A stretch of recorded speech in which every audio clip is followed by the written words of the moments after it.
Hello students, welcome to Gyanvapi math classes. आज के इस एपिसोड में हम एक्सप्लेन करने वाले हैं ट्रायंगल्स क्लास 9th में basic concept of triangles. Basic concept of triangles में सबसे पहले हम एक्सप्लेन करेंगे ट्रायंगल है क्या, what do you mean by triangle, triangle होता क्या है, किसको बोलते हैं ट्रायंगल। ट्रायंगल का मतलब होता है सर कोई भी क्लोज फिगर जिसमें 3 लाइन सेगमेंट्स होते हैं। ट्रायंगल का मतलब है कोई भी क्लोज्ड फिगर जिसमें 3 लाइन सेगमेंट होते हैं। अदर वर्ड्स में आप क्या बोल सकते हो, ए पॉलीगन,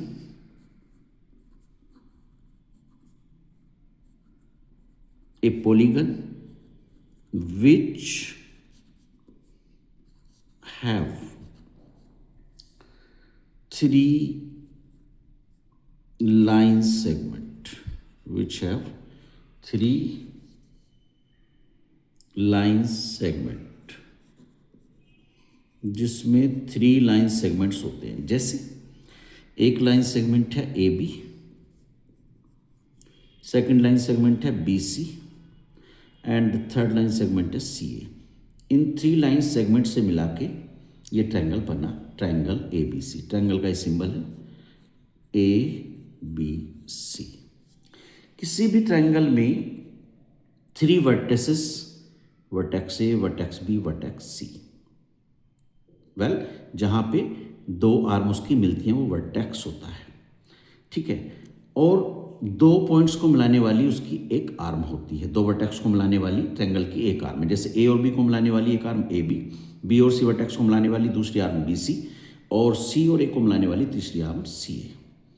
उसी तरह से ये एंगल ए जिसकी 2 आर्म है A B and A C, ये एंगल बी जिसकी भी 2 आर्म है A B and B C, किसी भी एंगल की 2 ही आर्म होती हैं, एंड ये एंगल सी जिसकी आर्म है बी सी एंड ए सी। अब इसके बाद हम बात करेंगे कॉन्ग्रुएंट ट्रायंगल्स की। Congruent triangles, congruent triangles. सबसे पहले हम समझते हैं कॉन्ग्रुएंट का मतलब क्या है। कॉन्ग्रुएंट का मतलब होता है सर शेप एंड साइज एक जैसा होना, शेप एंड साइज एक जैसा होना। सो triangles which have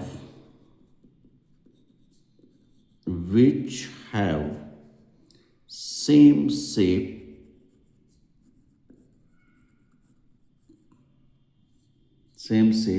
and same size are known as congruent triangles। congruent triangles। अब बात समझते हैं कि शेप और साइज एक जैसे कैसे होता है। अगर 2 ट्रायंगल में 2 ट्रायंगल्स हैं हमारे पास, सपोज उनके एंगल्स, शेप कब इक्वल होगी जब उनके एंगल्स इक्वल होंगे, corresponding angles. Corresponding is that very important term in congruency. A B C, similarly P Q R. A से अगर हम शुरू कर रहे हैं और ए आर के इक्वल है, बी क्यू के इक्वल है, एंड जो पी है वो सी के इक्वल है, तो ये एंगल्स कोरस्पॉन्डिंग इक्वल कौन कौन से हुए, ए आर के इक्वल, बी क्यू के इक्वल एंड सी पी के इक्वल। तो इससे हमारा शेप एक जैसा हुआ। कौन से ट्रायंगल का हुआ, ट्रायंगल ए के बाद बी और बी के बाद था सी, और शेप होने का मतलब है सिमिलर होना, एक जैसा होना, उसके लिए सिंबल है ये। कहाँ से शुरू हुआ था, ए किसके इक्वल था, आर के, तो ट्रायंगल आर से शुरू होगा, उसका नेम जो है आर के बाद क्यू और क्यू के बाद पी। अगर A B C P Q R आप बोलेंगे शेप में एक जैसे हैं, वो गलत होगा। समझ आ गई बात। तो A B C R Q P के सिमिलर है, एक जैसा है, ये कोरस्पॉन्डिंग एंगल्स उसको एक जैसा बनाते हैं शेप में, करेक्ट। अब साइज की बात करें। अगर कोरस्पॉन्डिंग साइड्स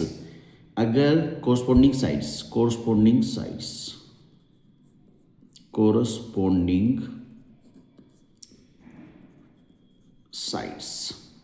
इफ अगर हम ऐसा मान लें कोरस्पोंडिंग साइड्स की ए बी जो है, ए बी वो किसके इक्वल है, ए बी इक्वल है सपोज पी क्यू के, वेल और बी सी किसके इक्वल है, बी सी इक्वल है क्यू आर के, एंड सी ए किसके इक्वल है, सी ए सपोज इक्वल है आर पी के।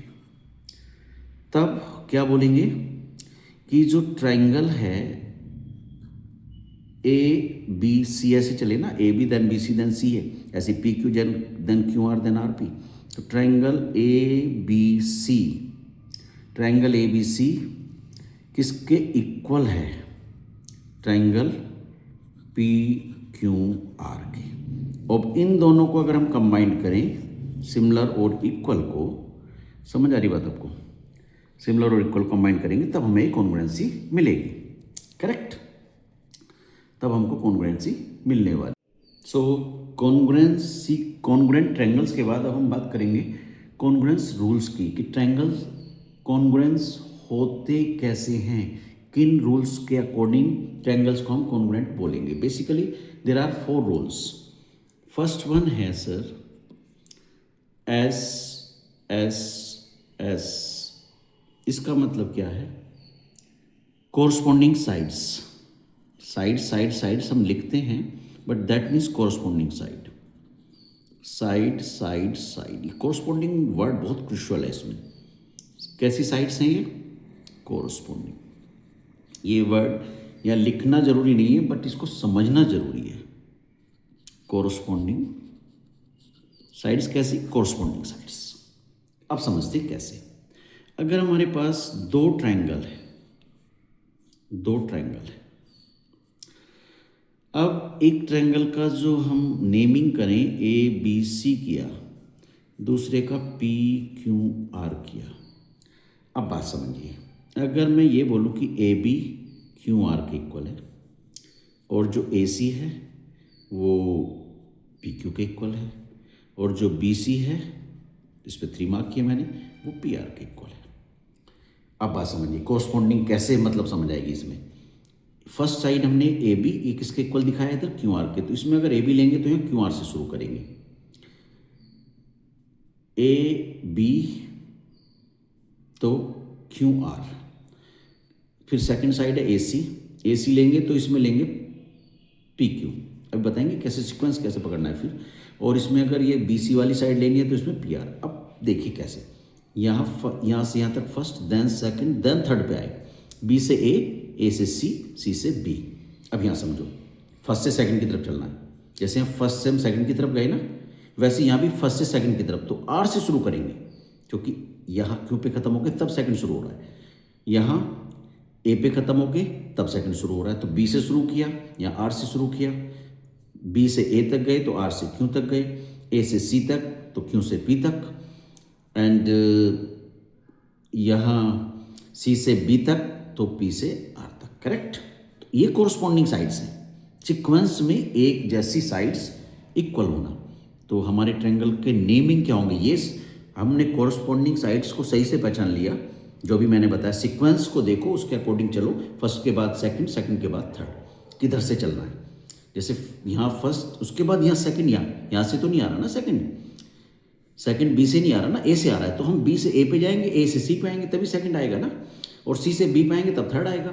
ऐसे ही यहाँ आर से क्यू पे जाएंगे फर्स्ट और क्यू से पी पे जाएंगे तभी सेकंड। ऐसा तो नहीं है कि क्यू से आर पे चले और फिर आर से पी पे चले जाएं सेकंड, नहीं, मार्क तो यहाँ हो रहा है ना। तो ये ध्यान रखना है बस। तो ट्रायंगल हमने लिया बी के बाद हम गए ए पे और ए के बाद हम गए सी पे, बी ए सी सी बी। ये कॉन्ग्रुएंसी का सिंबल है, similar and equal, that means congruent. ऊपर वाला सिमिलर को दिखाता है, नीचे वाला इक्वल को। Similar plus equal that is congruent. अब कौन से ट्रायंगल के, ऐसे जैसे हमने सीक्वेंस में यहाँ चले, भाई फर्स्ट साइड क्यू आर है, सेकंड हमारी पी क्यू है, बट चले कैसे, आर से क्यू पे जाएंगे तब क्यू से पी पे जाएंगे, फर्स्ट देन सेकंड। तो हमारा ट्रायंगल कहाँ से स्टार्ट होगा, आर से, आर क्यू पी। ये इसका सही तरीका है कॉन्ग्रुएंसी में कॉन्ग्रुएंट ट्रायंगल्स के नेम लिखने का। इसको अगर आप बच्चों ने, यहीं बच्चे गड़बड़ करते हैं, अगर इसको सही से नहीं समझा, सीक्वेंस को, पैटर्न को नहीं समझा, हमें कॉरस्पॉन्डिंग साइड्स के पैटर्न को सही से पकड़ना है। करेक्ट। अब नंबर 2 पे चलते हैं। नंबर 2 होगी हमारी साइड एंगल साइड। तो साइड्स कौन सी? Corresponding side, then corresponding angle, मतलब इन साइड्स के बीच का एंगल। साइड एंगल साइड का मतलब है दो कोरस्पॉन्डिंग साइड और उन्हीं के बीच का एंगल। एंगल बीच में तो दोनों साइड के बीच वाला एंगल। जैसे अब समझिए ध्यान से, दो ट्रायंगल्स हैं हमारे पास, ये ए, ये बी, ये सी, ये पी, ये क्यू, ये आर। अब समझिए, अगर suppose A B Q R के इक्वल है और एंगल ए बी के बाद या तो ए सी आएगी या बी सी आएगी, तो अब या तो हम एंगल ए ले सकते हैं, एंगल बी, सी तो नहीं ले सकते। समझ रहे हो? तो अब हमने सपोज एंगल बी लिया और फिर हमने एक साइड ले ली बी सी, यही करना पड़ेगा इसके अकॉर्डिंग। तो अब हमने लिया एंगल क्यू यहाँ पे, या सपोज आर ले लो, ठीक है। अगर क्यू आर हमने साइड ली है बी सी के साथ, मार्क नहीं किया, यहाँ पे मार्क कर देते हैं double, A B then Q R, B C then R P. देखिए A B Q R, B C R P. A B और ए सी के बीच में एंगल भी आता है, ए बी और बी सी के बीच में एंगल भी आता है। ऐसे ही Q R and R P के बीच में एंगल आ जाता है। समझ रहे ना?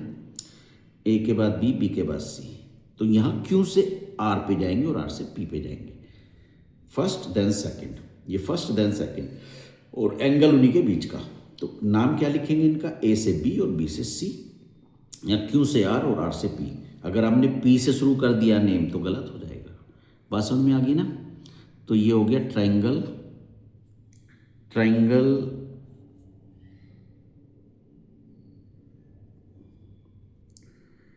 A B C is congruent to triangle, कहाँ से शुरू होगा? क्यू से, क्यू आर पी।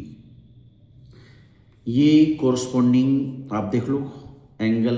अब इसके अकॉर्डिंग हम अगर चेक करना चाहें कौन किसके इक्वल है, एंगल ए एंगल क्यू के इक्वल होगा, एंगल बी एंगल आर के इक्वल वो है ही, और एंगल सी एंगल पी के इक्वल होगा। साइड अगर हम बात करें, ए बी किसके इक्वल होगी? क्यू आर के। साइड ए बी किसके इक्वल होगी? क्यू आर के। और बी सी किसके इक्वल होगी? आर पी के। बी सी देख लो, बी सी आर पी के, एंड ए सी की अगर बात करें तो वो क्यू पी के इक्वल हो जाएगी। सीक्वेंस में चलेंगे, देखो A Q, B R, C P, और अगर हम साइड देखें ए बी तो क्यू आर, अगर हम देखें बी सी तो आर पी, अगर हम देखें ए सी तो क्यू पी। ये कॉरस्पॉन्डिंग टर्म्स है। जैसे हमने सही नाम लिख दिया, फिर हम ट्रायंगल का देखने का जरूरत भी नहीं है, यहीं से पता कर लेंगे कौन सा एंगल किसके इक्वल है और कौन सी साइड किसके इक्वल है। ये बहुत इंपॉर्टेंट चीज़ है, बस हमें सीक्वेंस के अकॉर्डिंग उसका नेम सही लिखना है। Correct. Now we will move to next property, A S A. A S A angle side angle, मतलब दो कोरस्पॉन्डिंग एंगल्स और उन्हीं के बीच की साइड। अभी जैसे क्या था इससे पहले वाली में, दो कोरस्पॉन्डिंग साइड थी, उनके बीच का एंगल था, ये इसका उल्टा है। अब देखिए कैसे ट्रायंगल बनाते हैं। तो नेमिंग कर लो, A B C, P Q are.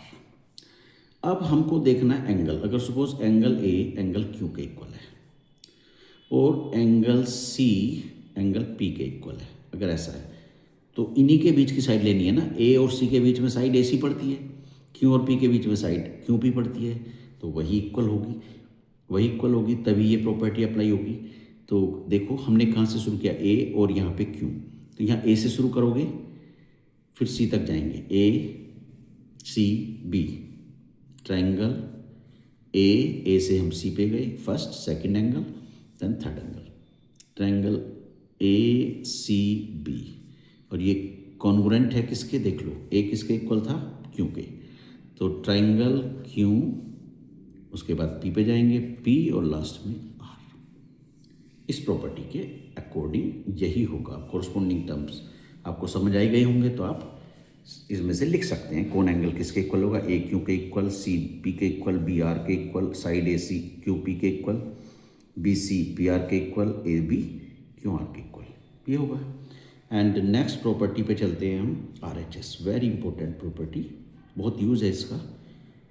तो राइट हैंड साइड नहीं होता है ये राइट एंगल, दो ट्रायंगल जिनमें एक तो राइट एंगल हो, दोनों में राइट एंगल, राइट एंगल के सामने की साइड जिसको हम हाइपोटेनस बोलते हैं, हाइपोटेनस राइट एंगल के सामने की साइड वो इक्वल हो, एंड देन एक corresponding side, right angle, hypotenuse and one corresponding side. दो ट्रायंगल में अगर ऐसा है तो उसमें ये प्रॉपर्टी अप्लाई होगी कॉन्ग्रुएंसी के लिए। एक राइट एंगल इसमें बन गया, एक राइट एंगल यहाँ बन गया। अब इनको नेमिंग कर लो, A B C P Q R. अब समझिए दोनों में राइट एंगल है। अगर सपोज साइड बी सी है और ये पी क्यू के इक्वल है, दैट मीन्स हाइपोटेनस इसमें ए सी है और इसमें पी आर, वो तो इक्वल होगा ही। अब समझिए बात, इसका नेम कैसे चलेगा भाई। ये 90 है फर्स्ट साइड देन सेकंड, यहाँ 90 है फर्स्ट साइड देन सेकंड। अगर हम देखें 90 शुरू करें तो बी देन फर्स्ट साइड, यहाँ बी सी है, यहाँ क्यू पी है, देन सेकंड साइड सी से ए, पी से आर। वेल हो गया नेम ट्रायंगल। बस हमें कोरस्पोंडिंग पार्ट्स को ध्यान से समझना है और उनके सीक्वेंस के अकॉर्डिंग नेम लिखना है। सो बी, बी के बाद सी, सी के बाद A, congruent to triangle Q, Q के बाद पी और पी के बाद आर। ये कॉन्ग्रुएंसी प्रॉपर्टी आपकी हो गई है। और इसमें एक दो इम्पोर्टेंट थ्योरम और हैं वो। सबसे पहले थ्योरम 1 की बात कर लेते हैं। आइसोसेलेस ट्रायंगल में इक्वल साइड के अपोजिट एंगल्स भी इक्वल होते हैं।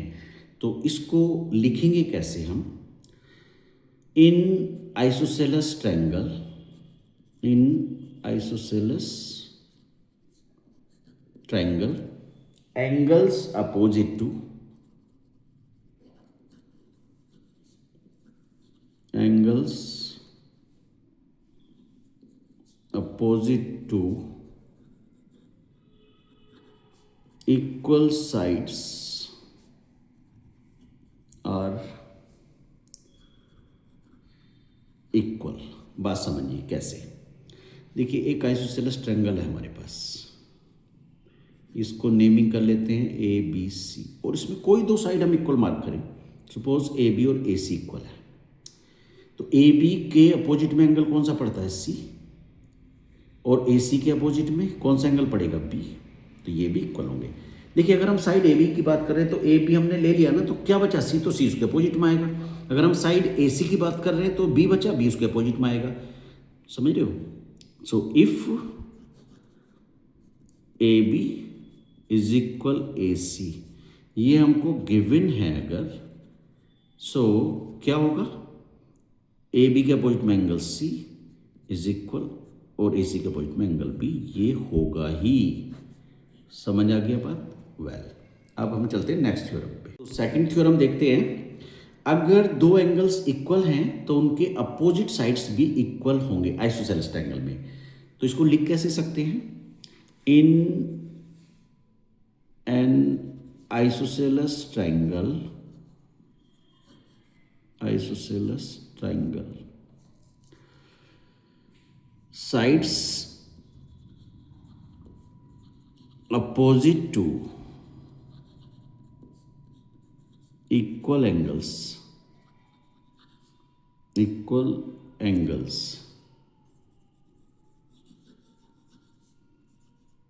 are equal। अब समझिए इसको डायग्राम से। अगर हमारे पास ट्रायंगल है आइसोसेलेस ए बी सी, देखिए इसमें अगर दो एंगल्स इक्वल है, suppose angle B angle C के इक्वल है, if angle B is equal angle C, ये हमको गिवन है।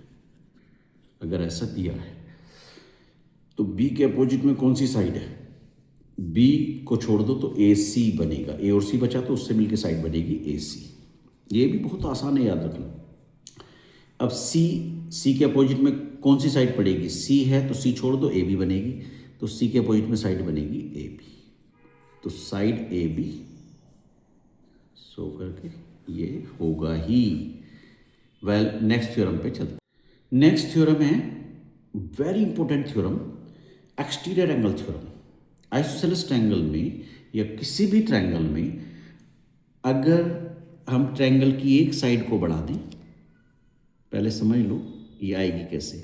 ये ट्रायंगल है हमारे पास ए बी सी, अगर हमने बी सी साइड को बढ़ा दिया, कोई भी एक साइड को हमने प्रोड्यूस कर दिया, सपोज बी सी को हमने आगे बढ़ा दिया डी तक, बी सी साइड को, बी से सी की साइड जाके सी से आगे बढ़ाया, तो अब ये जो इंक्रीज्ड साइड है, प्रोड्यूस साइड है, और एक इसकी ओरिजिनल साइड, एक तो ट्रायंगल की प्रोड्यूस साइड और एक ओरिजिनल साइड, उनके बीच में जो एंगल बनेगा वो हमेशा एक्सटीरियर एंगल बोला जाएगा, उसे हम बोलेंगे exterior angle.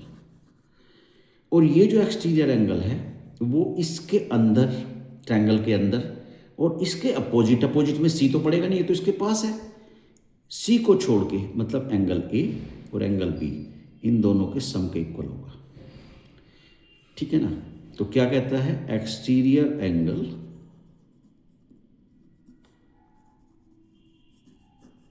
Is equal some of interior